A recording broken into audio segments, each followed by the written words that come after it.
The Archons.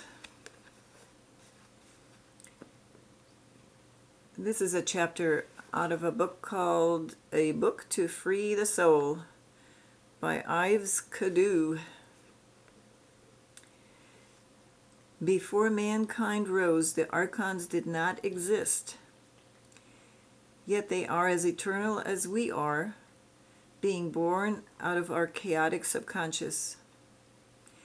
Whereas the life-giving desire engenders the human species, humankind engenders the Archons through involuntary, exacerbated emotional states. We unwittingly create them during our earthly sojourn with the powerful emotions that clog our subconscious as a part of the deep-seated legacy of our primeval dual disposition. The more we tamper with those emotions, the stronger they grow until they trickle or discharge violently out of our minds. Whereupon arise projections driven by an imperative to self-actualize and endure. If the soul is an angel of life and light, the Archons can be thought of as the deceptive part of ourselves, and the angels of the demiurge who personifies matter and the physical world. Emotions are biochemical and electrical responses, and it is not inconceivable that they can affect and alter the physical environment outside of our body. Whatever the mechanism might be, once the Archons escape the confines of the mind, they take a life of their own in the regions that border the physical plane and start vying for our attention. The most evolved of the Archons have the ability to assume the shapes of our experiential expectations and form a rough identity based on individual and collective memories. Once outside the mind, they abide as purely material, albeit fluid entities, without much, if any, self-awareness. They possess a collective cognizance and organizational colony-type structure.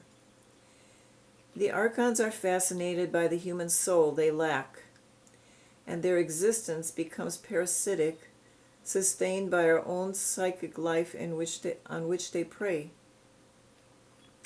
They feed on our thoughts and emotions and seek to permanently occupy our subconscious as a platform to multiply and gain strength. They strive to forestall the birth of the spirit, as they know it will usher the liberation of the God seed, which is us, from matter, which would precipitate their end. The entire domain of the Archons is the cosmos, Earth and the whole of the physical plane over which they rule and of which they are de facto guardians. Their mastery of matter allows them to shift appearances, materialize swiftly and disappear just as fast in elusive fashion. The archonic powers are the hierarchy of all paranormal phenomena, including most religious and spiritual apparitions. To what degree those mental manifestations are truly independent is difficult to say.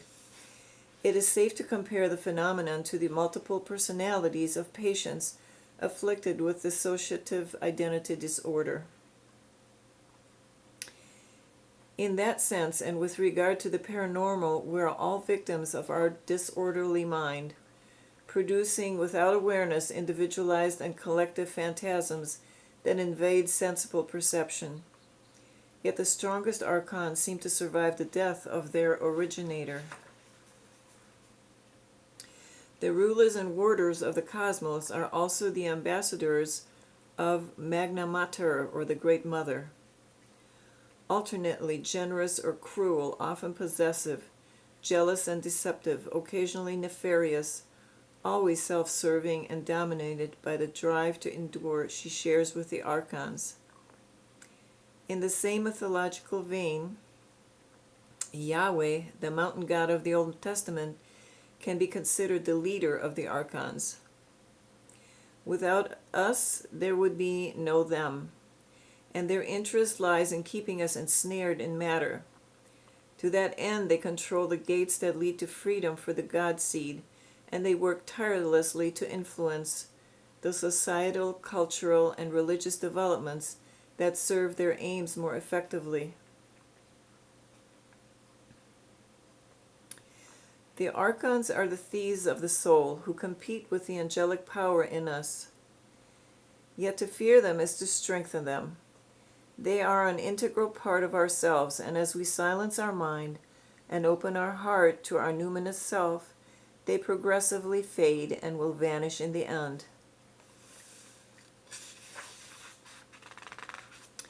Men of the world may scoff at the idea of parasitic supersubstantial creatures coveting our memories. Yet the fingerprints of the Archons can be detected in the greatest danger facing us in our time: the rise of transhumanism and our unconditional surrender to the technology that serves the cloaked designs of our enemies. Virtual reality is already rewiring our brains to adapt to a new, fabricated universe within the created universe, while disengaging our faculty to apprehend the natural world and blurring the distinction between natural environment and fantasy. Trapped in a prison within a prison, our inability to escape the world of matter will be all but ensured. In the nightmarish visions, they pass for the ultimate path of freedom and well-being. The prophets of the singularity aim at digitalizing the mind and uploading consciousness. Transformed into electronic bits, the minds of the post-humans would be captured in machines, and whatever may remain of their soul, cut off from the angelic power to face an uncertain fate worse than roaming the corridors of the house of Hades. This view on the Archons would actually kind of coincides with what near-death experiencers talk about, because if, the astral, it's an astral sort of experience that they have, and the ones who run that place seem to be very interested in keeping souls returning into matter, into form, into bodies. So it kind of makes sense. They don't want us escaping because, in a way, I suppose we created them with our emotions and minds. And if we disappear out of the physical, if we don't have bodies anymore, if we stay in spirit and go roaming away somewhere else, they will disappear. They won't have anything to sustain them. So there you have it. This is a pretty interesting book. If anybody is, I'm not sure I agree with everything he says. He seems to say that the soul and spirit have to unite for us to be free. I'm not sure. I've also heard that the soul is an archontic insert into our system here in the physical. So I suppose